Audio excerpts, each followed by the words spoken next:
안녕하세요. 이 땅의 일, 영성, 그리고 예술에 대한 통합된 그리스도교 관점을 소개하고 나누기 위해서 기독교 대한선교교회 소금빛교회에서 설립하고 후원하고 있는 파이미니스트리 2023년 통합 입문과정 성경은 드라마다 13번째 온라인 나눔을 시작하겠습니다.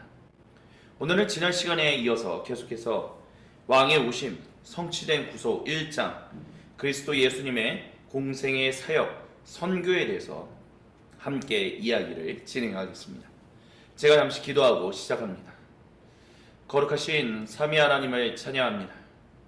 이 시간 우리와 함께 하시는 주님의 이름을 경배하며 공생의 사역 기간 가운데 예수님께서 행하셨던 그 구속의 성취를, 그 주님의 그 선교, 그 주님의 사역을 우리가 이 시간 온전히 알기를 소망합니다. 우리에게 찾아와 주시옵소서.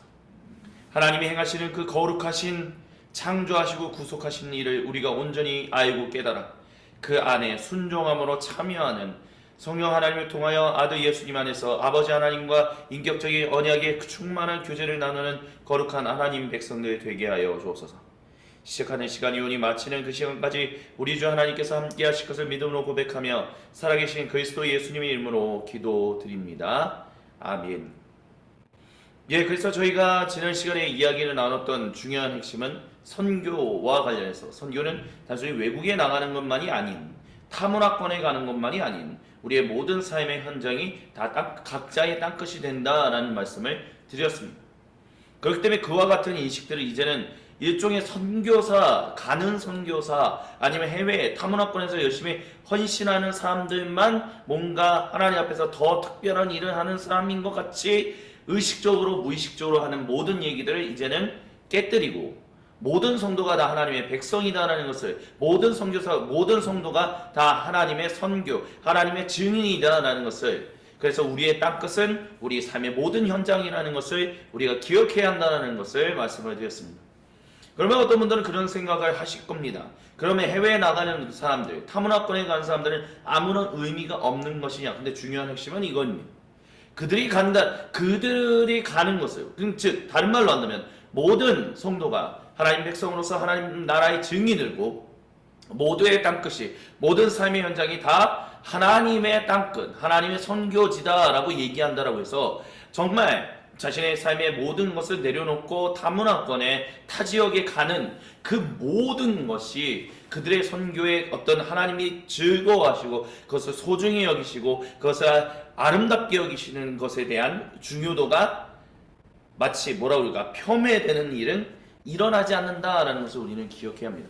너무 투머치하게 그들에게만 마치 하나님이, 그들만이 하나님의 거룩한 일을 하는 사람들이고 나머지 사람들은 그저 서포트만 하는 사람 정도인 것 같다라고 얘기하는 그런 인식들을, 그런 수직관계를 깨뜨리고자 하자라는 것뿐이지, 그들에 있는 그들의 수고와 그들의 헌신을 폄훼하는 것은 아니다라는 것을 우리는 기억해야 합니다. 또한 더불어서 타 지역, 타 문화권에, 다른 나라에 가서 하나님 나라의 복음 증인으로서 살아가는 사람들은 반드시 이런 것들을 기억해야만 합니다. 그들은 모두가 다 이방인이었다는 것. 기억해 보십시오. 믿음의 조상이라고 얘기하는 아브라함, 이삭, 야곱, 모든 이들이 다 이방인이었습니다. 어떻게 말하면 이주한, 이민한 사람들이었다라고도 얘기할 수 있습니다. 저자에게 마이너리티로 살면서, 근데 그곳에서 하나님의 살아계심을 자신의 일생을 통해서 증거했었다는 것. 꼭 내가 하나님을 믿는 사람입니다, 당신은 하나님 나라를 알고 깨달아야 합니다, 그것만으로, 그거에만 초점을 맞춘 것이 아니라 진실로 하나님과 함께 더불어서 살아가는 삶이 무엇인지를 자신의 삶의 모든 것을 통해서 보여줬었다라는 것입니다. 사실 해외로 나간 사람, 그 모든 사람들도 그러야만 합니다. 그곳에서 하나님과 함께 더불어서 살아가는 삶의, 그 삶의 현장을 가지고 증인으로서 살아가는 것. 그렇기 때문에 내가 꼭 입을 열어서 복음을 증거하지 않아도, 꼭 성경을 가르치지 않아도, 꼭 설교하지 않아도 나의 삶을 통해서 이미 복음은 흘러가고 있다는 것을 기억한다면, 우리가 의식적이든 무의식적이든 선교는 반드시 복음을 증거하는 일로만, 입술로 증거하는 일로만 가능한 거야. 그 외의 일은 부차적인 거야 라고 얘기하는 그럼 또 복음 증거라는 복음 선교의 그 방법에 있어서 수직적인 위계 구조도 정말 필요 없는 위계 구조도 흐트러뜨릴 수 있고 온전한 의미로 다시 원상 복구할 수 있을 것이다 라고 얘기할 수 있을 것입니다. 그것이 보이신 것이 그것이 무엇인지를 보이신 것이 바로 예수님의 공생의 사역입니다. 그래서 계속해서 예수님의 공생의 사역에 대해서 저희가 함께 성경 드라마다의 내용을 가지고 이야기를 진행하도록 하겠습니다. 그래서 저희가 그렇게 이야기를 나누면서 중요하게 다뤘던 모든 이야기의 핵심은 바로 다음과 같습니다. 하나님 나라의 도래를 알렸다라는 겁니다. 회개하여라, 하늘나라가 하나님 나라가 가까이 왔다라고 예수님은 분명히 말씀하셨습니다. 이것에 대해서 성경 드라마다의 두 저자는 이렇게 얘기합니다. 세상이 거짓된 가치관에서 돌아서서 내 안에서 도래하고 있는 하나님 나라의 실제와 그 존재를 받아들이라고 예수님이 초청하셨다는 것입니다. 왜냐하면 너희는, 즉 복음을 듣는 모든 사람들은 역사 속으로 침투해 들어오는 하나님의 치유하시는 나라의 능력을 볼 수 없을지도 모르기 때문에, 하지만 하나님의 해방하시는 능력이 지금 내 안에, 즉 예수님 안에 임재해 있음을 믿을 수는 있다. 그렇기 때문에 옛 삶의 방식을 버리고 새 삶의 방식을 위해 나를 신뢰하라 라고 말씀하셨다는 것입니다. 그래서 나를 따라오라 라고 말씀하셨죠. 예수님의 말씀을 듣고 그분을 따르기로 결단한 이들의 삶은 토라가 아닌 예수님 자신을 중심에 두는 삶을 이제 추구해야만 했습니다. 그래서 특별히 예수님이 복음을 전개했던 공생의 사역의 주요 타겟이었던 유대인들을 향하여, 그래서 유대인 출신의 제자들은 예수님께 온전한 충성과 헌신을, 토라가 아닌 예수님께 온전한 충성과 헌신을 바쳐야만 했습니다. 왜냐하면 예수님이 바로 하나님을 대변하는 대표자, 하나님 그분 자신이기 때문에 그렇습니다. 그래서 예수님이 요구하시는 전적인 헌신과 절대적인 충성을 더 생생하게 표현한 이미지는 없습니다. 예수님밖에 없다라는 거예요. 회개하라, 옛삶의 방식을, 토라를 가지고 살았던 삶의 한계를 이제는 넘어서서 이제 진정한 성취된 구속을 증거하는 나를 따라오라 라고. 왜냐하면 하나님 나라가 여기 있기 때문에요. 그래서 하나님 나라에 충성하는 것은 곧 예수님에 대한 충성으로 표현됐다라는 것을 이야기합니다. 1세기, 주 1세기 고대 유대인들이 가지고 있었던 세례자 요한을 포함해서 그들이 가지고 있었던 오해는 하나님의 통치가 이미 여기 있다라는 것. 하지만 하나님 나라의 통치는 아직 완전히 임하지 않았다는 것입니다. 그래서 아직도 그들은 하나님의 통치가 아직 완전히 임하지 못했다라는 그것을 이해하지 못하고 있죠. 그들은요, 죄의 죽음, 죄의 능력, 죽음, 악, 사탄, 옛세대가 가고 메시아가 오면 이제 완전한 하나님 나라가 세워져서 모든 악한 것은 사라지고 완전히 새로운 것들로 회복될 것이다 라고 기대하고 있었어요. 마치 초대 오늘날 그리스도인들이 새하늘과 새 땅을 기대하는 것처럼 유대인들도, 그때 당시 고대 유대인들도 메시아가, 약속하신 메시아가 오시기만 한다면 완전한 새하늘과 새 땅이 열린다라고 생각하고 있었습니다. 근데 중요한 것은 신약 성경은 그렇게 해서 죄의 능력, 죽음, 악, 사탄은 그리스도 예수님의 십자가의 그 죽으심으로 인하여 완전히 끝장나게 되었지만, 이제 성령님의 새롭게 하시는 일의 능력으로 이제 새로워진 하나님 백성들이 도래하고 다시 등장하는 어떤 그걸 통하여 새하늘과 새 땅까지 이어져 나가는, 방금 전에 보여드렸던 하나님 나라는 통치가 여기 있지만 아직 완전히 임하지 않았다는 이것을 고대 유대인들은 완전히 이해하지 못했었습니다. 그래서 무엇이었냐? 간단하게 말하면 이거예요. 예언자적 메시지에 이런 메시지가 있었습니다. 세 번째 이사야가 바벨론 포로로부터 돌아왔던 그 유대인들을 향하여 세 번째 복음을, 즉 예언의 메시지를 남기면서 이런 얘기를 했어요. 복수할 날이 다가왔고 구원의 해가 이르렀다는 생각이 들었으나 아무리 살펴보아도 나를 도와서 나와 함께 일할 사람이 없었다. 나를 거두어주는 사람이 없다니 놀라운 일이었다. 그러나 분노가 나를 강하게 하였고 나 혼자서 승리를 쟁취하였다 라고 얘기하는 거예요.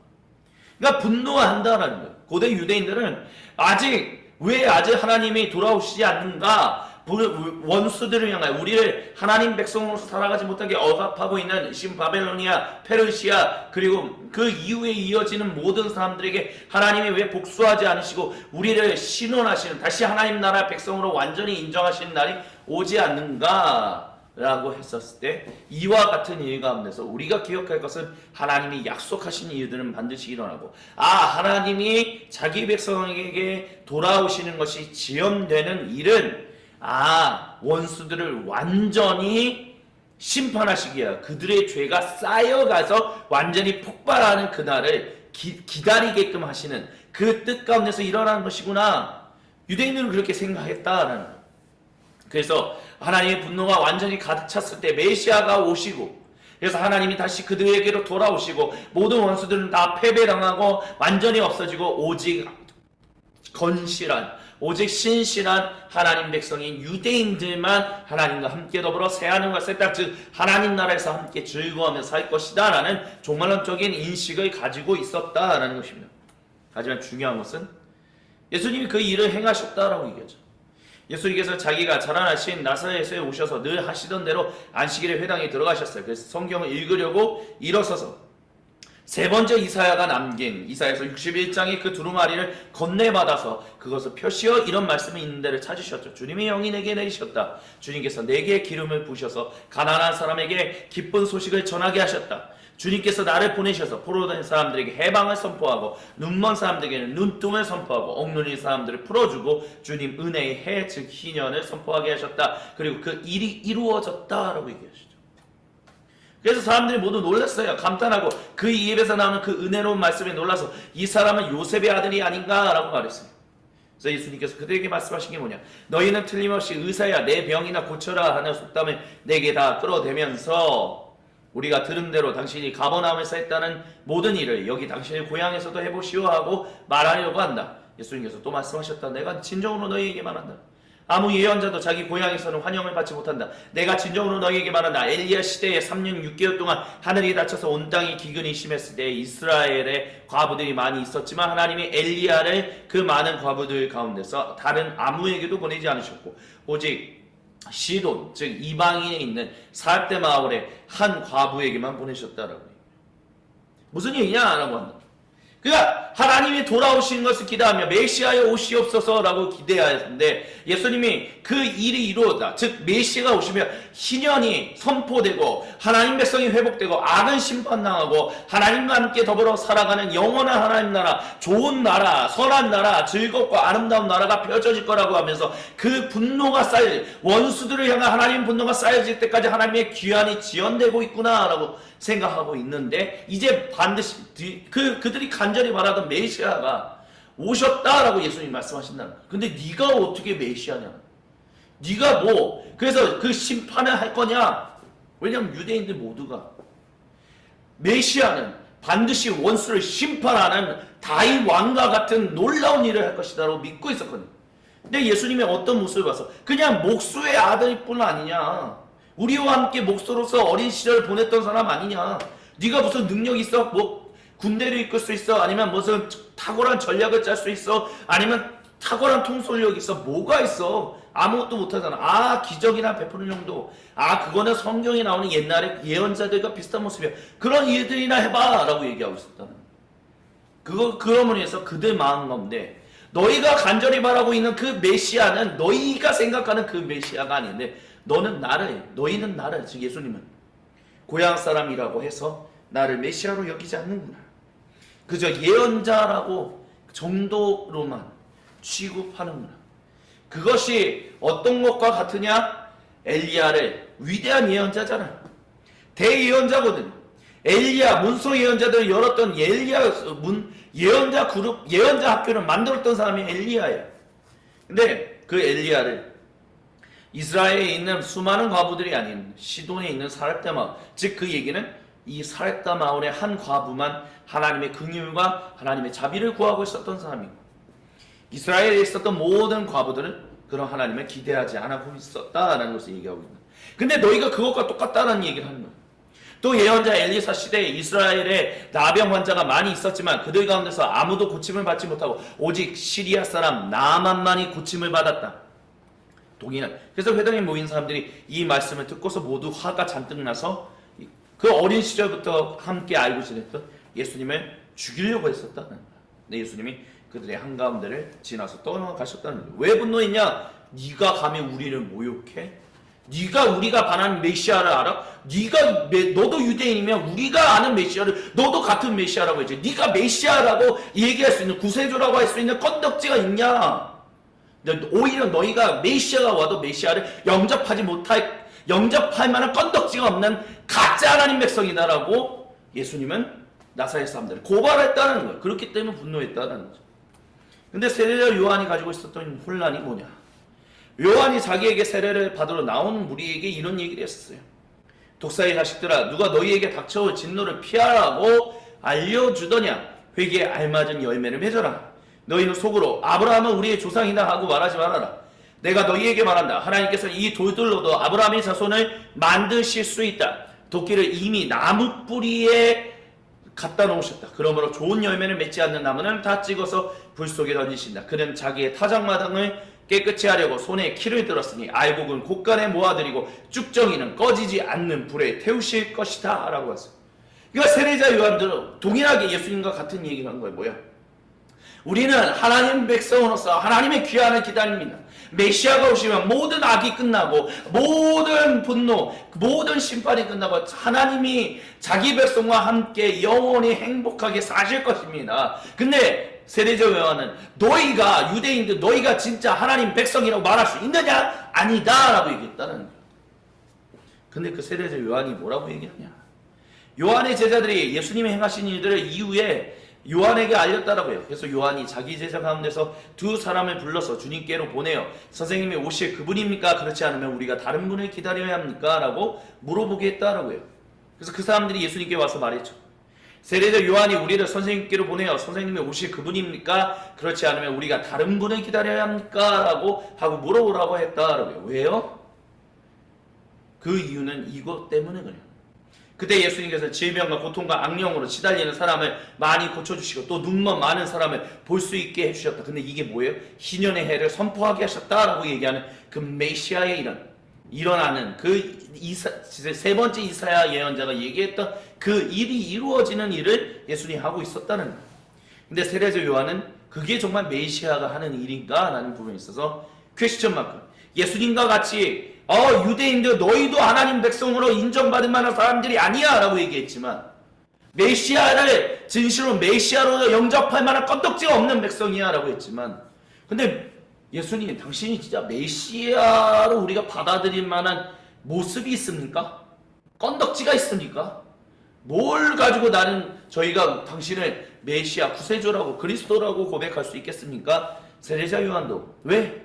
어쨌든 세례자 요한도 메시아가 오면 구세주가 오시면 모든 악의 세력을 다 심판할 것이라는 고대 유대인들의 마음과 동일한 마음을 가지고 있었기 때문에.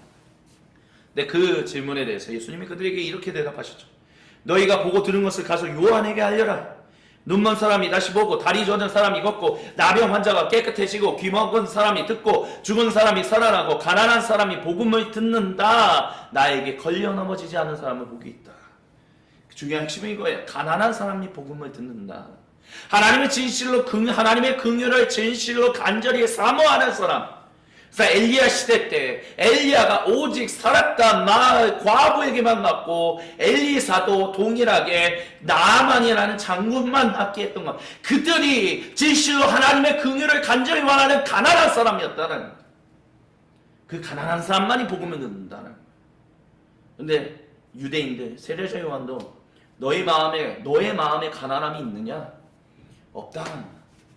가난한 마음이 없기에 빨리 복수해 주십시오. 우리에게 좋은 나라, 정말 최고의 나라를 주시옵소서. 라는 마음만 사로잡혀 있는 너희는 결국 하나님이 행하시는 이 구원의 일에 걸려 넘어진다라고 얘기했다는 것입니다.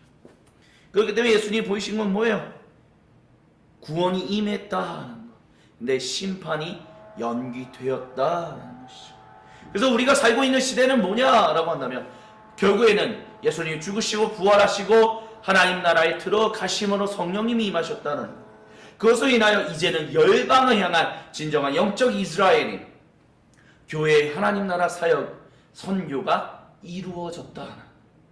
진정한 증인들이 완전히 성령님이 임재하신, 그래서 약속하신 대로 정말 고대의 그 구약성경의 예언자들을 통하여 하나님 백성에게 이 약속되었던 것처럼 성령님이 이제 자기 백성들에게 건물 성전이 아닌 예수님을 구세주로 고백하는 이들에게 그들의 인생 중심에, 그들의 존재 중심에 임재하심으로 말미암아 그들이 걸어가는 어디든 하나님의 성전으로서, 하나님의 증인으로서, 하나님 나라의 백성이 먼저 된 사람들로서 하나님의 생명을 증거하는 사람들이 되었다는 거예요.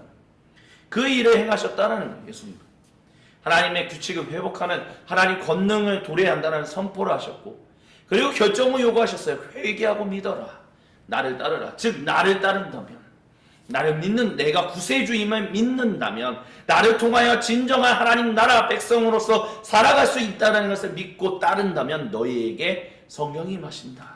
즉 너희가 진정한 참다운 너 자신으로 하나님이 창조하셨던 영적 존재로 참된 진정한 존재로 회복된다는, 진정한 영과 혼과 몸을 가진 존재로 영혼과 육체를 온전히 통합된 진정한 하나님 백성으로 살아가게 된다는. 근데 이것을 단호하게 긴급하게 정하라, 빨리 결정하라, 그리고 철저하게 결정하라.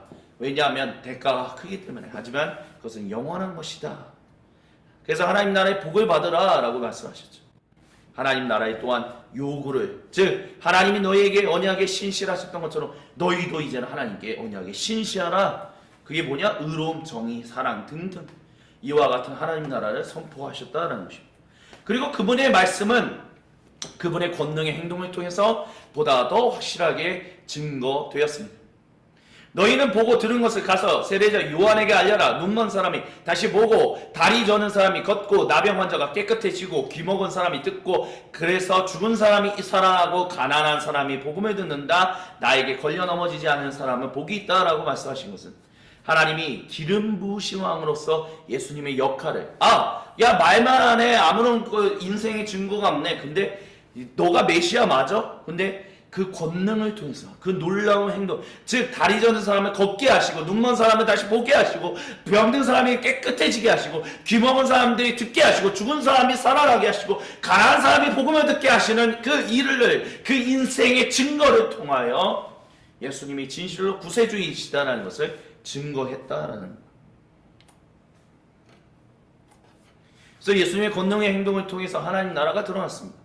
그래서 제일 중요한 사건이 사복음서 모두에 등장하는 바다를 잠잠케 하신 거예요. 예수님 바다를 잠잠케 하셨는데, 바다는 고대 유대인들에게 있어서 악이 가득한 혼돈의 장소였습니다. 그것을 말씀으로 잠잠케 하신 예수님은 영적인 악조차도 무릎 꿇리시는 진정한 메시아로 제자들에게 자신을 계시하셨죠. 그래서 성경은 드라마다의 2저자는 이렇게 얘기합니다. 예수님은 악과 고난과 죽음의 권세에서 인류를 해방하시는 하나님의 권능을 드러내셨을 뿐만 아니라 하나님이 창조 세계 전체를 치유하기 위해 일하고 계시다는 것을 보여주었다라고 합니다. 그리고 이것과 관련해서 앤드류 라이트는 이런 말을 해요. 예수님의 공생의 사역 속에서 권세 있는 행위들은 단순히 사람들에게 보이기 위한 마법도 아니었고, 또한 분명히 그 자체로 물리들로부터 지지를 얻어내기 위한 시도도 아니었으며, 또한 분명히 그 자체로 예수님이 신이었다는 것을 보여주는 지표들 또는 암시도 아니었다라고요. 그것은 그저 이스라엘 하나님 나라의 물리적인 계시, 하나님 나라의 중심 메시지를 보여준 표적, 즉 하나님이 유일하신 분, 세상을 창조하시고 세상을 유일하게 구속하시고 갱신하시고 회복하시어서 그 일을 끝까지 이루시는 분, 그 놀라운 표적, 어떤 세력도 하나님을 대적하여 맞먹을 수 있는 존재가 없다라는 것을 예수님이 보이셨다는 것. 근데 그 일이 시작되었다는 것을 바로 이 사건, 바다를 잠잠케 하신 사건을 통해서 보여주셨다는 것. 그래서 예수님이 도대체 그 예수님의 힘의 근원은 무엇이냐라고 한다면, 그것은 바로 하나님을 아빠라고 부르는 그 친밀한 관계, 또한 성령님, 기도, 이 세 가지로 우리가 키워드로 잡아서 얘기할 수 있겠습니다. 첫 번째, 아빠와의 관계라고 했었을 때 성경 드라마들의 2저자는 이렇게 얘기합니다. 아빠란 아르메니아 언어로서 아주 친한 식구끼리 특별한 친밀함을 표현하는데 사용하는 가족 용어입니다. 아버지는 이스라엘이 하나님을 묘사하기 위해 사용하던 여러 이름들 중 하나일 뿐이었고 유대인들이 아빠 같은 친밀한 용어로 하나님을 부르는 것은 아주 어색한 일이었습니다. 그들은 하나님에 대한 깊은 존경심으로 인해 야훼에 대해 보통 그러한 친밀한 용어를 허용하지 않았죠. 그러기에 예수님이 하나님과 관계를 맺으실 때 아이를 귀여워하는 아버지와 그의 사랑을 받는 이들 사이에서나 사용할 듯한 이 가장 친밀한 용어로 하나님을 부르셨다는 것은 아주 놀라운 일이었다라고 두 저자는 얘기합니다. 아빠. 우리도 옛날 조선시대 때 그랬죠. 좀 뭐라 그럴까, 사회적 지위가 있는 사람들은 아유 천박하게 무슨 아빠라고 불러. 아버님 그동안 잘 뭐라고 그러죠? 기침은 그동안 강령하셨습니까? 아니면 진지는 잡수셨습니까? 이런 식으로. 근데 거기에는 전혀 친밀함인 게 없어요. 정말 이 아버지가 아들을 사랑하는지 안 사랑하는지 이런 것들에 대해서 그냥 예의를 다하는 어떤 모습, 권위를 인정해주고, 그래서 나도 그 권위를, 아버지의 권위를 인정해주면 나도 나중에 어른이 되었을 때 권위를 인정받게, 이런 식의 메커니즘밖에 없는 거예요.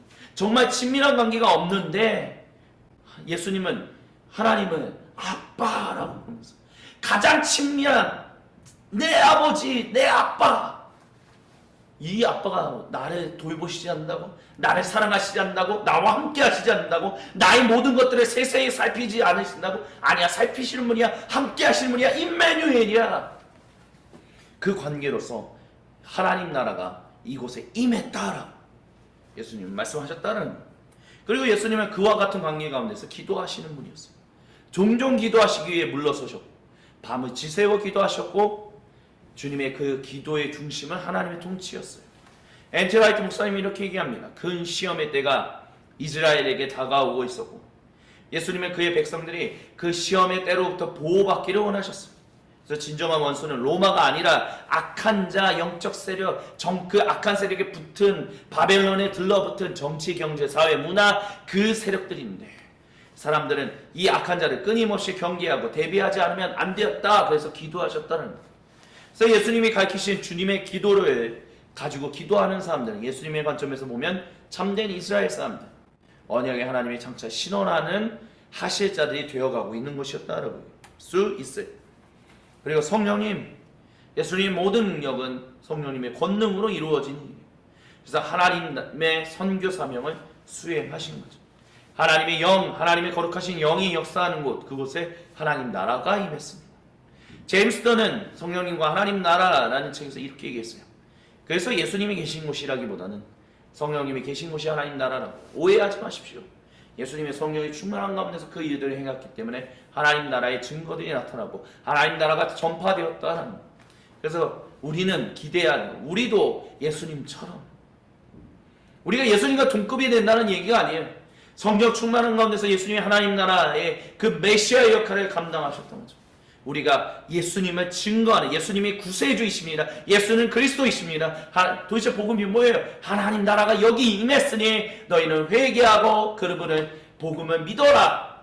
근데 그 복음은 예수님이 구세주이십니다. 예수님이 그리스도이십니다. 예수님이 메시아이십니다. 라는 그것을 성령 하나님의 충만한 임재 가운데서 증거하게 됩니다. 그래서 우리는 성령 하나님의 간절히 충만한 임재를 간절히 간구한 사람들이죠. 그리고 우리가 있는 곳이 바로 하나님 나라가 될 수 있는 것, 하나님의 거룩한 성전이 어디든 우리가 움직이는 곳마다 하나님의 성전이 세워질 수 있는 것은 성령 하나님의 충만한 임재가 자기 백성과 함께 하시기 때문에 그렇다라고 얘기할 수 있을 것입니다. 근데 이런 예수님의 사역에 반대가 일어났었죠. 예수님을 반대하던 이들은 유대교의 여러 분파에서 다양하게 나타났지만 거의 대부분은 바리새인들이었다라고 봐도 무방합니다. 그들은 이스라엘의 정체성을 구분한 상징들, 안식일, 할례와 음식, 민족, 땅을 예수님이 무너뜨린다라고 보았고 그로 인하여 예수님이 전하시는 하나님 나라를 격렬히 반대했어요. 그리고 그 당시에 바리새인들은 일종의 민족 경찰이었습니다. 엔트라이트는 이렇게 얘기해요. 샴마야파 바리새인들에게 장차 도래할 야훼 하나님의 나라는 민족 해방과 이교도들의 패배와 방금 전에 앞전에 설명했던 그거예요. 이교도의 악이 완전히 그 분노가 악을 향한 하나님의 진노가 쌓여서 이방인들을 완전히 패배시키시고 하나님 나라 백성들을 해방시키는 것. 그게 고대 유대인들이 간절히 바라던 야훼 하나님의 나라였습니다. 그런 그들에게 예수님께서 하나님 나라는 바로 그러한 열망에 대하여 회개하는 자들에게 주어지는 것이다 라고 얘기했기 때문에 예수님과 바리새인들이 부딪힐 것은 불을 보듯 뻔한 일이었어요. 특별히 안식의 준수는 하나님이 그 주 1세기 고대 유대인들에게 돌아오셨을 때 정말 너희가 하나님의 백성으로서 인정받을 수 있는가라는 민족적인 정체성과 열망의 주된 표징이었어요. 근데 이에 비해 예수님은 안식일을 오히려 유대인들이 포로된 것으로부터 풀려나는 해방의 날이기에 안식에 오히려 사람들 치유하고 복음을 전하는 일들이 더 많이 일어나야 한다는 얘기했었습니다. 즉 너희가 누가 하나님 앞에서 진실로 하나님이 돌아오셨을 때 메시아를 통하여 하나님이 자기 백성 그 성전에 돌아 귀환하셨을 때 너가 진실로 하나님의 거룩한 백성이다라고 인정받을 수 있는가? 안식일을 철저하게 지켜야 돼. 나 하나님 백성으로 인정받아야 하니까. 하나님 백성으로 인정받지 못하면 결국에는 고대 이스라엘 백성이 하나님의 진노를 삼아서 결국에는 포로로 끌려갔던 것처럼 똑같이 동일한 일이 일어날 수 있는 것 아닌가? 그렇기 때문에 하나님 백성으로서 끊임없이 내 정체성을 지키기 위하여 안식일을 거룩히 지켜야 한다고 했는데 안식일을 거룩히 지키는 것은 오히려 가난한 사람들, 하나님의 긍휼이 필요하고 하나님의 긍휼을 간절히 찾는 이들에게 하나님의 긍휼을 전하고 하나님의 회복을 전하고 하나님의 생명을 전하는 것.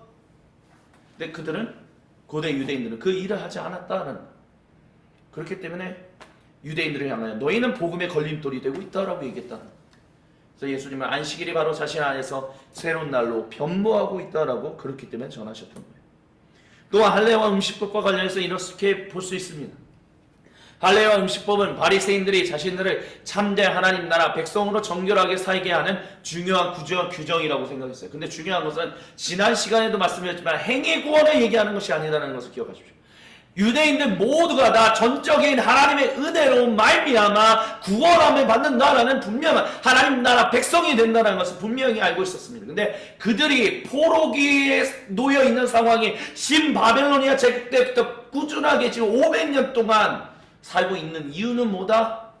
하나님이 악을 한 번 심판하시기 위해, 그리고 진실로 하나님은 자기 백성에게 돌아오신다고 했잖아요. 근데 자기 백성인 고대 유대인들에게 돌아오셨는데 고대 유대인들이 남유다 사람들, 전적인 하나님의 은혜로 말미암아 자기 하나님 백성이 되었던 사람들이 하나님과 맺은 언약에 신실하지 못하고 불신실하게 살아서 하나님과 우상을 동급으로 여기고 살았던 그 가짜 삶을 삶으로 인하여 하나님의 징계를 받았는데 하나님 막상 돌아오셨는데 유대인들에게 돌아오셨는데 우리가 그 조상들처럼 고대 이스라엘 민족처럼 동일하게 하나님과 우상을 동급으로 여기고 있다면 우리가 전적으로 하나님의 은혜로 구원받은 백성이라 할지라도 과연 하나님이 우리를 잘했다, 나의 참된 종아라고, 참된 나의 백성아, 나의 자녀라고 얘기할 수 있겠느냐?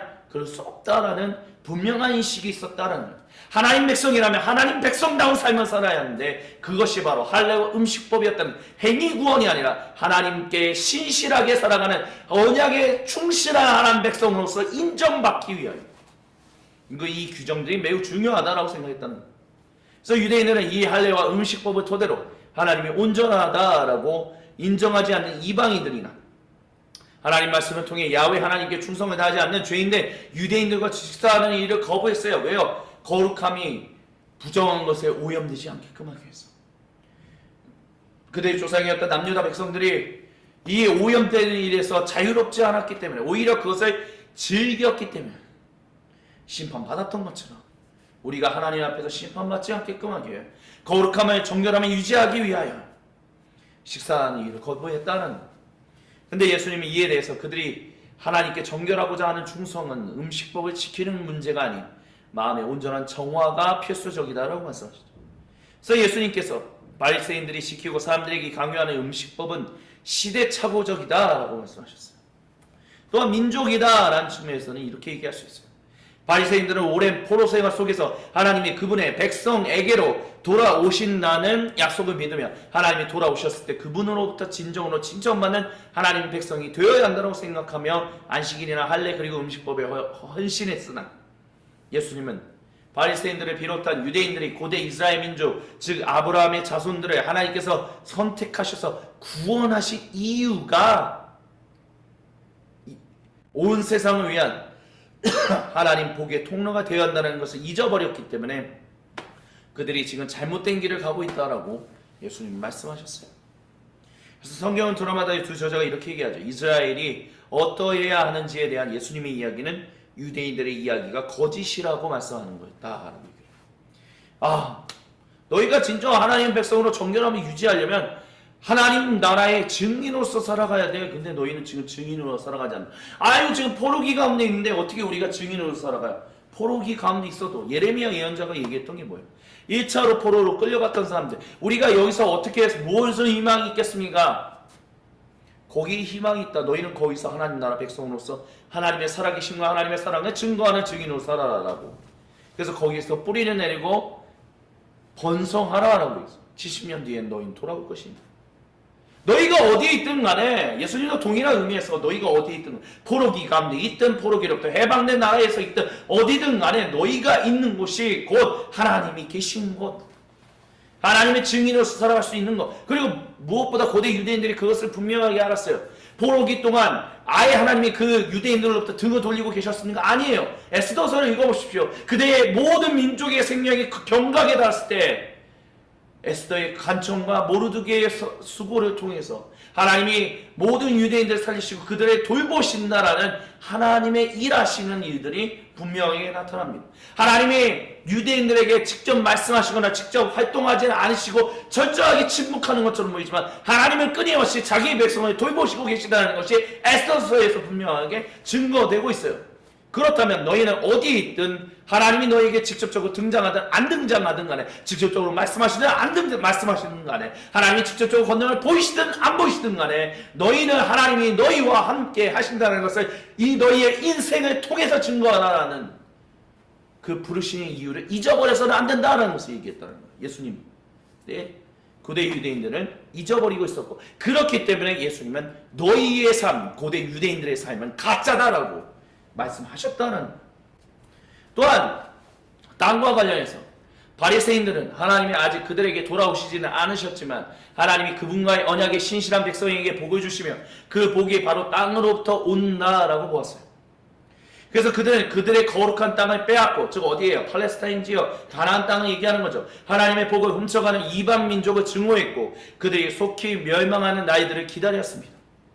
그러기에 유대인들은 하나님이 그들의 조상 이스라엘 민족에게 주시고 성전이 세워졌던 예루살렘에 하나님이 다시 돌아오게 오실 것이다 라고 확신했고, 이곳에 위치한 건물 성전을 매우 중요하게 여겼죠.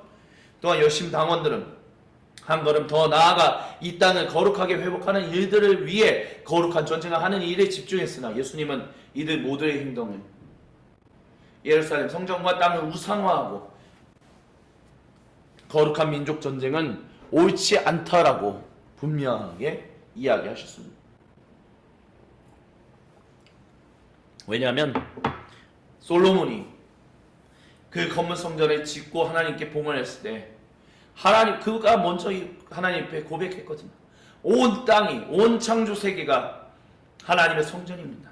근데 그렇게 되면 이 작디 작은 건물 성전에 하나님이 머무신다는 것은 어불성설입니다. 하지만 이곳에 머무셔서 하나님 자기 백성과 함께 하신다는 것을 보이시는 하나님, 모든 영광을 받으셔서 솔로몬이 그렇게 하나님을 경배했죠. 동일한 거예요. 하나님 왜 자기 백성에게 땅을 주십니까? 그 땅을, 그래서 복을 누리면서 살아라. 하지만 그 땅만이 하나님 백성, 하나님 나라가 아닌 모든 것이 다 하나님 나라로서 회복되어야 하고, 원래 하나님의 자기 백성을 통하여 그들에게 땅을 맡기고 그들에게 위탁관리, 즉 청지기로서 그 창조세계가 정말 복을 누리고 복을 넘치게 하는 일들을 하게끔 하나님이 원래 사람을 그렇게 창조하셨기 때문에, 그렇기 때문에 여기만 하나님의 거룩한 땅이 아니라 모든 곳이 다 거룩한 하나님 땅이다라는 것. 그렇기 때문에 어느 특정한 지역만 하나님의 거룩한 땅이다라고 저렇게 얘기하는 것은 옳지 않다라고 예수님 말씀하셨고, 그 일은 지금도 21세기도 동일하게 적용될 수 있다라고 얘기할 수 있을 것입니다. 이렇게 예수님 사역 선교의 반대파는 성전, 안식의 음식법, 이런 것들에 대해서 예수님은 우상 숭배적인 현재의 상황을 도전하셨어요. 그리고 계속해서 싸움이 일어났지요. 하지만 그런 가운데서도 예수님은 어쨌든 하나님 나라 공동체로 사람들을 부르셨습니다. 예수님이 사람들을 그분의 공동체로 부르시는 것은 주 1세기 유대인의 상황에서 충격적인 것이었습니다. 예수님께서 제자들을 부르실 때 종종 가족들에게 당연히 해야 하는 의무들을 하지 말라고 말씀하셨는데, 이는 그들이 생각하던 신실한 하나님 백성의 기준에서 벗어나는 것이었다, 그렇게 얘기할 수 있어요. 예수님은 자신을 통해서 도래하는 위대한 새 구속의 복에 동참하게 될 것을 자신을 따르는 사람들에게 말씀하시면서 새로운 공동체를 만드셨습니다. 그래서 이 새로운 공동체는 당연히 열방의 빛으로서 야훼 하나님의 유일하심과 사랑을 전하며 사람들로 하여금 야훼 하나님과 언약적 관계를 맺도록 헌신하는 일을 위해 예수님에 의하여 하나님의 부르심을 받은 사람들이에요. 소금빛인 거죠. 그래서 이 공동체는 포로 생활이 끝나고 온 세상의 회복이 시작된다는 하나님이 일하시는 표징이 되었습니다. 그래서 예수님이 12명의 제자를 세우셨잖아요. 이것은 야훼 하나님이 마침내 포로 생활로 살던 그분의 첫 백성에게 돌아오셔서 그들을 자기 백성으로 다시 회복하셨다는 것을 온 세상에 선포하는 것과 연결되어 있었습니다. 12명의 핵심 제자들은 예수님과 함께 밀접하게 접촉하여 예수님 생애의 활동과 말씀을 통해 하나님 나라 삶이 무엇인지를 긴밀하게 배웠죠. 성경은 드라마들의 두 제자들은 이렇게 얘기합니다. 제자들은 예수님과 하나님 아버지의 친밀한 사귐에 대해 배우고 성령님의 권능으로 사는 삶을 본받았습니다. 그래서 그들은 그분이, 즉 예수님이 말로 복음을 선포하시고 행동으로 그것을 증명하시는 것을 보았고 그대로 그 증인들이 될 수 있었습니다. 특별히 예수님은 12제자들 중에 베드로 그리고 세베대의 아들들인 야고보와 요한의 수제자의 개념으로 함께 다니셨어요. 이는 가장 근접거리에서 다윗을 보필했던 세 사람을 기억하게 하는 상징이라고 볼 수 있어요. 즉 예수님은 세 명의 수제자를 통해 자신이 다윗의 자손으로서 참되게 기름 부음 받은 왕이라는 것을 하나님 나라 백성들에게 기억나게 하시고자 하셨습니다. 그래서 하나님 나라 선교의 실천은, 그래서 1세기의 제자들이 교회를 이루어서 하나님 나라의 선교를 실천했던 모습들은 다음과 같은 모습들로 나타났습니다. 첫 번째는 말씀을 선포하는 캐리그마틱 역할이었습니다. 레슬리 유비게는 통전적, 즉 전체적 통합된 선교는 교회가 어떤 질문을 만나든 간에 복음이 오직 유일한 하나님 대답이라는 특정한 반응을 하는 그 자신을 일을 할 때 결과를 맺는다라고 얘기해요.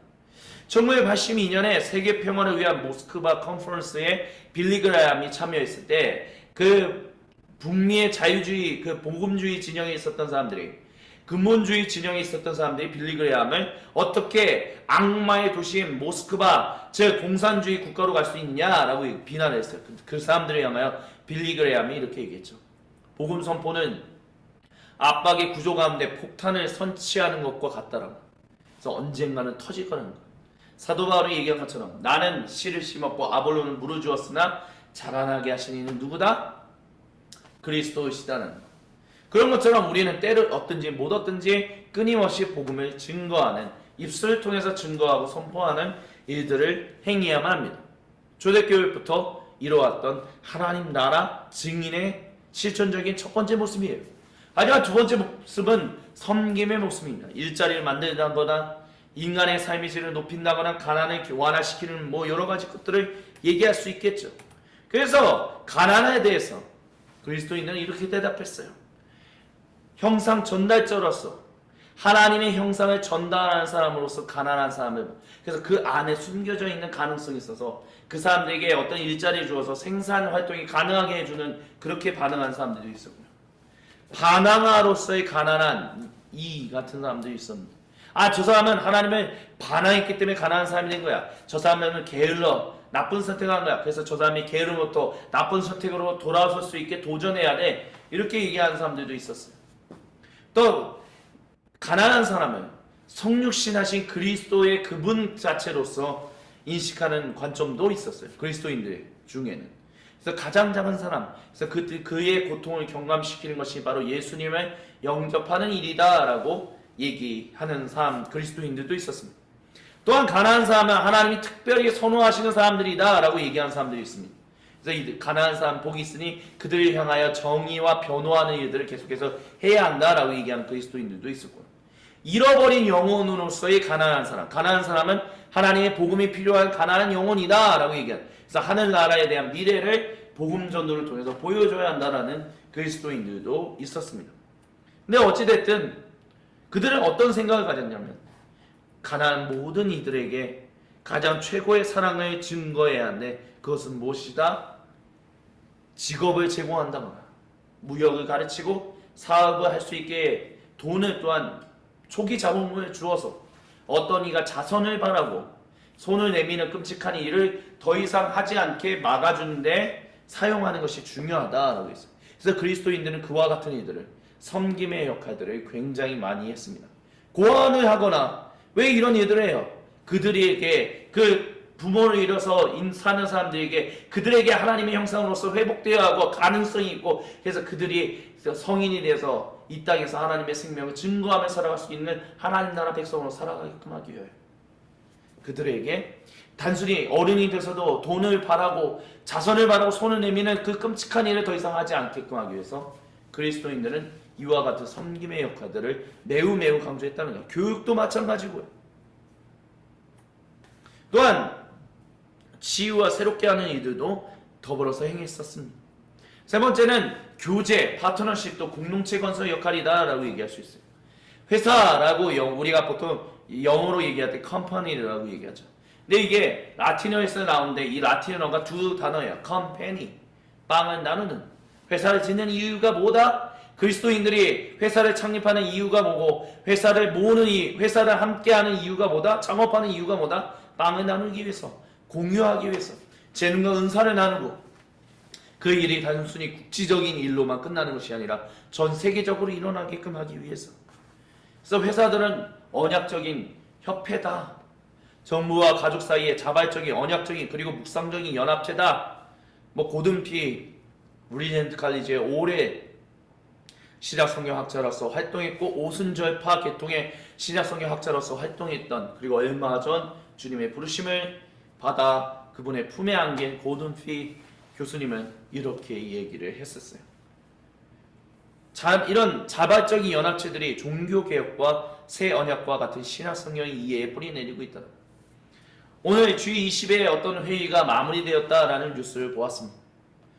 오늘이라고 말씀드리는 것은 오늘 지금 주일 저녁, 그러니까 일요일 저녁이죠. 9월 10일 저녁에 지금 2023년 9월 10일 저녁에 찍고 있는데 오늘 G20에서 우리가 어쨌든 국제적으로 함께 더불어서 화합하고 연대하여 정말 생명을 나누는 일에 헌신해야 하는 것은 잊어버려서는 안 된다라는 것을 공동 성명으로 발표했다라고 얘기해요.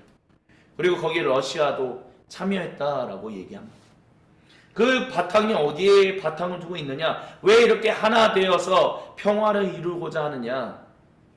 자발적인 연합을 하려고 하느냐? 종교개혁과 새언약과 같은 신약성경의 이해에 뿌리 내리고 있다라고 우리는 감히 이야기할 수 있을 것입니다.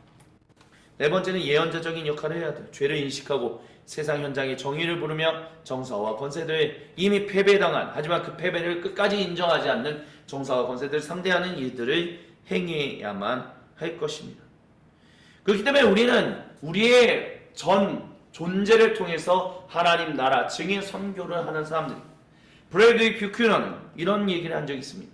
Wish for Thinking이라는 책에서 하나님이 평상시 여러분을 부르시는 일의 종류는 여러분이 정말 하고 싶어하는 것과 세상에 곧 이루어져야 한다라고 가장 필요로 하는 것이 만나는 접점이 일이다.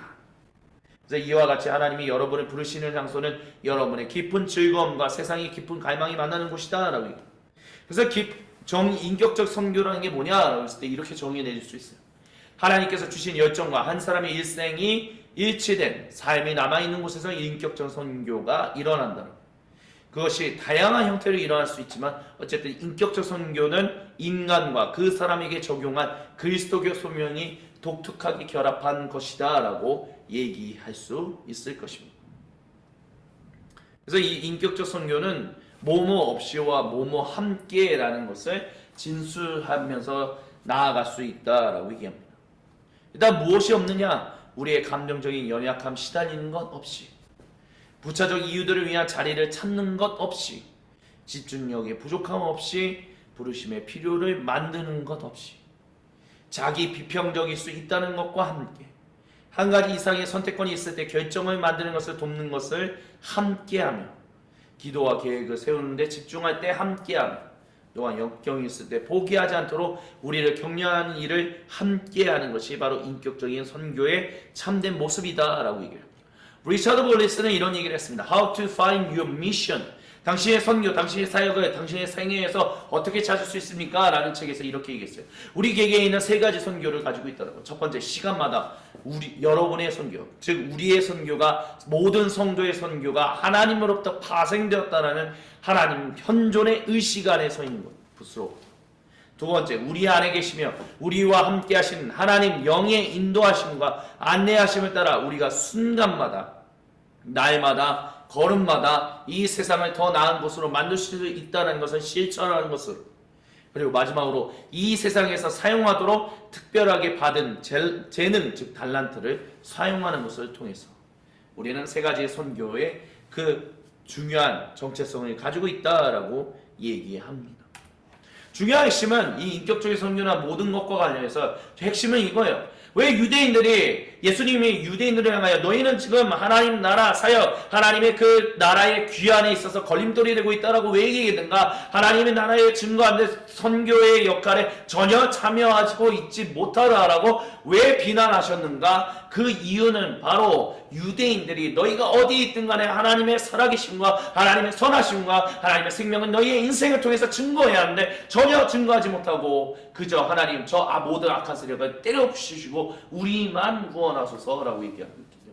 가난한 사람들, 그것이 유대인이든 비유대인이든 간에 하나님의 긍휼을 간절히 바라는 사람들이 고대 이스라엘 민족 가운데도 있었고 그들 주변에도 있었고 엘리야 시대에 사렙다 과부드나 나아만이나 그런 사람도 있었는데 그리고 이 시대에도 동일하게 있다는 건데 너희는 그들을 전혀 돌보지 않는다. 너희 조상 이스라엘처럼 전혀 돌보고 있지 않다.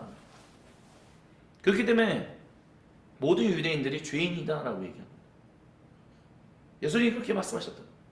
그러니까 유대인 중에 정말 유대인들은 우리의 정결함을 지키기 위해 부정한 사람들하고 가까이 해서는 안 돼. 그것은 비유대인뿐만이 아니라 유대인들 중에서도 정결하지 못한 부정한 사람들하고 함께하지 말아야 돼. 죄인들이야. 누구야? 세리, 창녀, 가난하고 병들어서 하나님 말씀에 순종하지 못하는 사람들. 근데 예수님은 오히려 그들의 친구가 되시죠. 왜요? 모든 유대인들이 다 하나님 앞에서 죄인이기 때문에 병든 사람들이기 때문에 이들만이 아니라 너희들조차도 바리새인이든 사두개인이든 SNS 사람들이든 열심 당원이든 간에 너희는 모두가 다 병든 사람들. 왜? 하나님 나라의 증인으로서 전혀 살고자 하지 않고 있기 때문에 가난한 사람들 돌보는 이들을 행하지 않기 때문에 그렇기 때문에 너희의 인생을 통해 너희의 모든 삶의 현장을 통해서 너희의 전 존재로서 하나님의 나라의 증인으로서 살아가고 있지 않기 때문에 너희는 모두 다 부정한 사람들 죄인이다 라고 얘기했다는 거예요. 그런데 그렇기 때문에 이들만 내가 그 모든 가난한 사람들 근데 특별히 내가 하나님의 긍휼이 필요하다라고 하는 이들에게 세리, 창녀, 가난하고 병들은 이들에게 친구가 되셨다는 거예요. 왜? 그들이 하나님을 친구로 원하고 하나님의 긍휼을 간절히 바라고 있었던 사람이기 때문에 바리새인들이 간절히 바라지 않는 하나님의 긍휼을 이 세리, 창녀, 이 사람들이 간절히 구하고 있었기 때문에 예수님이 그들의 친구가 되셨다는 거예요. 그래서 오히려 예루살렘 성전에서 예수님이 전 세계에서 야훼 하나님께 예배드리기 위해 온 사람들에게 편의를 제공하나 그로 인하여 이득을 얻는 장사하던 이들을 예수님이 내쫓으시면서 온전치 못하다라고 말씀하셨죠. 그게 다 이런 이유 바탕 위에서 말씀하시는 거였어요. 예수님은 오히려 바리새인들이 내세우는 지혜가 잘못되었다라고 비난하셨습니다. 그래서 성경 들어가다가 주저전에 이렇게 얘기했어요. 에스네파처럼 바리새파도 그들만이 하나님의 진정한 이스라엘이라고 믿었습니다.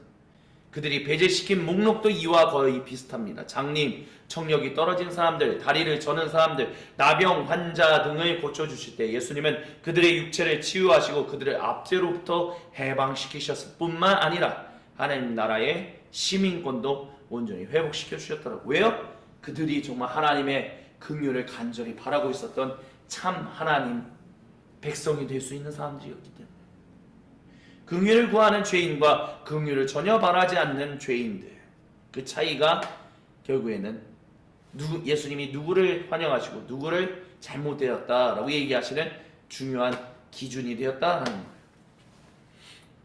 그래서 모든 예수님은 이렇게 세리, 죄인, 창녀, 그리고 한센병자들의 친구가 되셨습니다. 그러면서 항상 말씀하셨죠. 예수님이 의사는 아픈 사람들을 위해 존재한다라고요. 그들과 식탁 교제하시고 그들을 치유하셨습니다. 그 이곳과 다르게 에스네파, 특별히 쿰란 공동체로 들어가기 위해서는 눈먼 사람이나 다리를 저는 사람이어서는 안 돼요. 그 사람들은 하나님부터 징계받은 사람이니까 끝난 거예요. 이미. 귀가 먼 사람이나 말 못하는 사람도 마찬가지입니다. 한센 병자거나 육체에 흠이 있는 사람도 안 되고요. 아무리 몸에 흠결이 없어도 공동체에 의해서 승인되지 못하면 하나님 앞에서 정결한 사람이 될 수 없었습니다. 왜냐하면 쿰란 공동체에 들어간다라는 것 자체가 정결한 사람이다라는 것을 증명하는 사건이었기 때문에 그래요. 하나님은 비유로, 예수님은 비유로 하나님 나라를 설명하셨습니다. 왜 비유로 하셨냐? 일단 복음서 안에 40개 이상의 비유들이 있고요. 이 비유들을 왜 비유로 하나님 나라를 설명하셨냐면 하나님 나라에 대한 잘못된 인식들을 고치시기 위하여, 그리고 하나님 나라 안에 삶을 특별히 그들의 언어가 하나님 나라 백성다운 언어가 되게끔 하기 위해서 비유로 하나님 나라를 설명하셨어요. 그래서 이 비유로 하나님 나라를 설명하신 예수님의 모습은 일단 하나님 나라는 한 번에 오지 않는다라는 것을 말씀하셨어요. 유대인들은 이제 곧 하나님 나라가 완전히 임할 것이라고 기대했지만 예수님은 자신을 통해 하나님 나라가 왔지만 최종적으로 임하는 것은 다른 날일 것이다 라고 말씀하셨어요. 또 아이곡과 가라지의 비유도 행하셨고요. 여기에는 이미 여기 있으나 아직 완전하지 않음이라는 것을 우리에게 보여주고 계세요. 또 하나님 나라는 즉각적이며 거부할 수 없는 권능으로 오지 않는다. 그래서 씨 뿌리는 사람의 비유가 바로 그와 같은 것을 얘기한다라고 얘기할 수 있어요.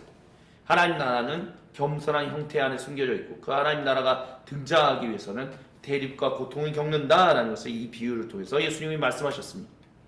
또한 하나님 나라의 최후 심판은 즉각적으로 오지 않는다라는 것을 물고기 비유를 통해서 말씀하셨습니다. 다만 미래의 심판이 예약되어 있다는 것을 이 비유를 통해서 예수님이 말씀하셨죠. 이렇게 하나님 나라는 부와 의로움으로 예약된 유대인들만을 위한 나라가 아니에요.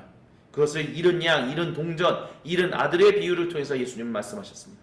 즉 이방인들, 가난한 사람들, 죄인들, 하나님의 긍휼을 간절히 바라는 이들이 진실로 하나님 나라 백성이 된다는 것을 예수님은 비유를 통해서 말씀하셨습니다. 또한 왜 하나님 나라가 이렇게 지연되는가 라고 했었을 때 예수님은 연회에 대한 비유를 통해서 모든 사람을 다 하나님 나라로 모시는 하나님의 특별한 열심이 있기 때문에 하나님이 자기 백성으로 오는 것이 계속해서 지연되고 있는 것처럼 보인다라고 이야기를 했었습니다. 그래서 엔젤 화이트 교수님이 이렇게 얘기해요. 비유들은 예수님께서 역설적이고 위험스러운 유세를 다니시면서 사용했던 이상적인 도구로서 내용과 아울러 양식을 통해서 특정한 표상들, 묵시론적 또는 알레고리적인 풍유적이다라고 얘기할 수도 있겠죠. 의미와 아울러, 문체와 언어를 통해서도 예수님 메시지의 핵심을 표현했다라고 얘기해요.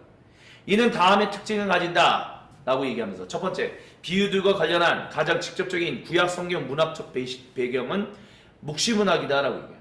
즉 이스라엘 하나님이 다시 그들로 돌아오셔서 그들을 심판하고 구속하고 회복하실 것이라는 중요한 사건의 행위 주체이시다라는 것을 보여주고 있다라고 에티 라이트 목사님이 얘기합니다. 그리고 두 번째, 예수님은 비유를 상당히 많이 사용하셨다라고 얘기하고요. 세 번째, 비유들은 오직 예수님의 공생애라는 전체 맥락 속에서만 의미를 지닌다라고 얘기해요. 또한 네 번째, 비유들은 듣는 이들로 하여금 이야기의 세계 속으로 초대한다라고 얘기해요. 그리고 마지막으로 다섯 번째, 비유들은 하나님 나라가 백성이 되는 새로운 길을 자세히 설명하고 탄생시키기 위하여 subversive, 전목 성향을 지닌 이야기들이다라고 해서 비유들은 본질적으로 비밀스러운 것이다라고 이야기했습니다. 그래서 이제 예수님의 공생의 사역과 관련해서 여러 가지 이야기들 저희가 지금 현재 나누는데요. 마지막 얘기, 비유와 관련한 것들을 좀 정리하고 오늘 이 시간을 좀 마치고자 합니다.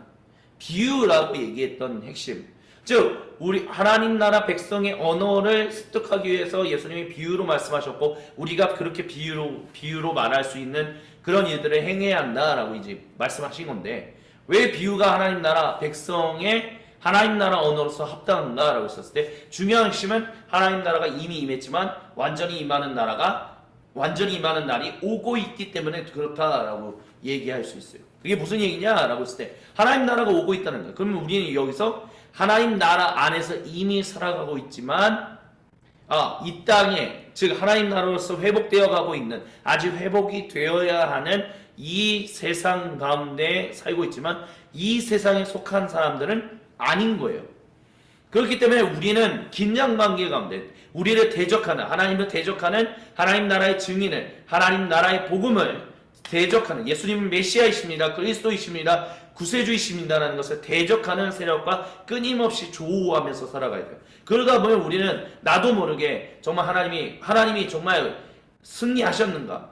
정말 하나님이 돌아오고 계시는가? 완전한 하나님 나라가 임재하시는가? 이와 같은 것들에 대해서 굉장히 고민을 할 수밖에 없는. 그래서 나도 모르게 주저하고 나도 모르게 포기하고 나도 모르게 하나님 나라로서 이미 모든 것을 승리하시고 성취하셨다. 그런 것들을 포기하는 나도 모르게 의식적이든 무의식적이든 그런 일들을 행한다라는 거예요.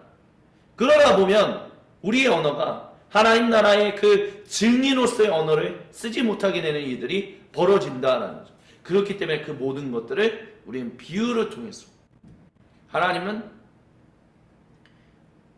그 비유를 통해서 빗대어서 말하는 것을 통해서 하나님의 이 세상에서 아무리 우리가 대립하고 조우하고 때로는 싸움이 일어나는 그런 힘든 일을 겪어도 지치거나 낙망하거나 좌절하지 않고 끊임없이 하나님 나라의 증인으로서 인생을 통해서 전 존재를 통해서 증거할 수 있게끔 하기 위하여 우리는 빗대어서 말하는 일들을 계속해서 행해야 한다는 그 빗대어 말하는 것을 통해서 우리는 하나님 나라 이야기 가운데 계속 그 거대 서서 가운데 있을 것이기 때문에 그래요.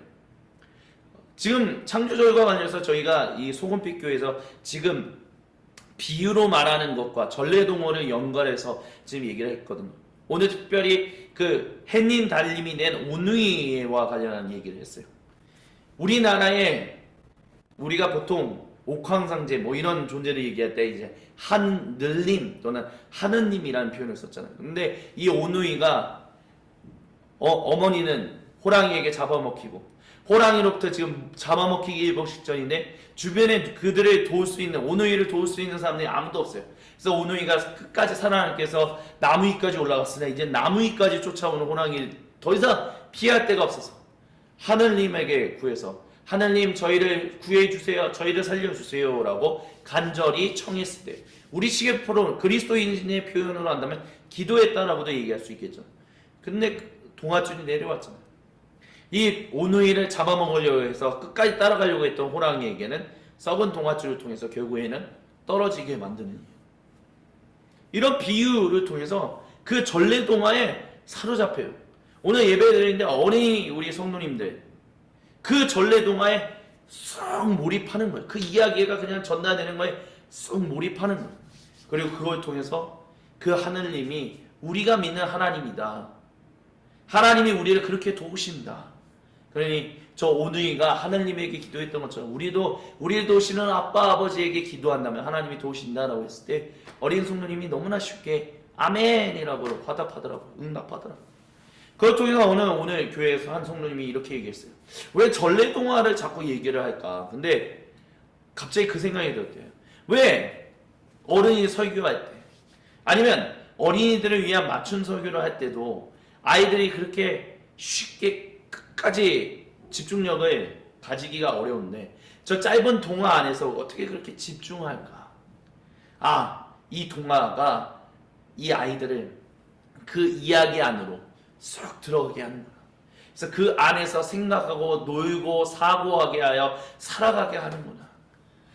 왜 비유로 말하는 것이 중요한가? 왜 이야기를 통해서 말하는 것이 좋은가? 비유, 즉 하나님 나라를 빗대어서 말하는 것. 그래서 우리로 하여금 그 이야기 안에, 그 거대 서사 안에, 그 메타 내러티브 안에 쏙 들어가서 거기에 잠겨서 살아감으로 인해서 굳이 말하지 않아도, 굳이 해석하지 않아도, 굳이 설명하지 않아도 계속해서 그 안에서 살아갈 수 있게 자연스럽게 하나님 나라 증인으로서 계속해서 살아갈 수 있게끔 하기 위하여 우리에게 예수님이 빗대어서 말씀하셨구나. 그렇게 우리도 빗대어서 말하는 것이 중요하구나. 그것을 깨달았다라고 얘기합니다. 예수님은 그렇게 사역하셨습니다. 예수님은 그렇게 선교하셨습니다. 자신을 대적하는 수많은 대적자들 가운데서 하나님이 나와 함께 하신다는 것을 항상 누리면서 살았던 것은 하나님의 그 창조하시고 구속하시는 그 거대의 서사 안에 그 깊게 들어가 있었기 때문에, 그리고 그것을 빗대어서 말함으로 인해서 그들이 이야기에 집중하여 그 이야기에 쏙 빠짐으로 인하여 자기도 모르게 하나님 나라 백성이라는 것을 흡수할 수 있게끔 하기. 우리의 증거도 과연 그렇게 되어야 한다라고 예수님은 말씀하셨다라는 것이죠. 이렇게 지난 시간과 오늘 이렇게 두 번의 시간을 거쳐서 저희가 예수님의 공생의 사역 선교에 대해서 함께 이야기를 나누었습니다. 이렇게 이제 터전을, 제자들의 터전을 만드시고 이제 또 반대들을 잘못되었다는 것을 완전히 지적하신 다음에 이제 예수님이 예루살렘으로 나아가십니다. 순환의 길로 걸어가십니다. 우리를 위한 대속의 길로 걸어가십니다. 그 이 가운데서 성취하신 구속의 그 놀라운 사건, 그 이야기 가운데로 우리가 계속해서 다음 14주차 나눔을 통해서 함께 그 이야기 가운데로 깊게 들어가겠습니다. 제가 잠시 기도하고 오늘 이 시간을 마무리하겠습니다. 거룩하신 삼위 하나님을 찬양합니다. 주님, 모든 영광과 감사와 찬양을 홀로 받으시며 우리에게 주시는 그 주님의 놀라운 은혜 가운데 우리가 온전히 살아갈 수 있도록 하나님 구체적으로 우리와 함께하여 주옵소서. 주님께 모든 영광과 감사와 찬양을 올려드리며 살아계신 우리 주 그리스도 예수님의 이름으로 감사드리며 간절히 기도드립니다. 아멘. 이로써 성경은 드라마다 13번째 온라인 나눔을 마무리하겠습니다. 감사합니다. 다음 이 시간에 다시 뵙겠습니다.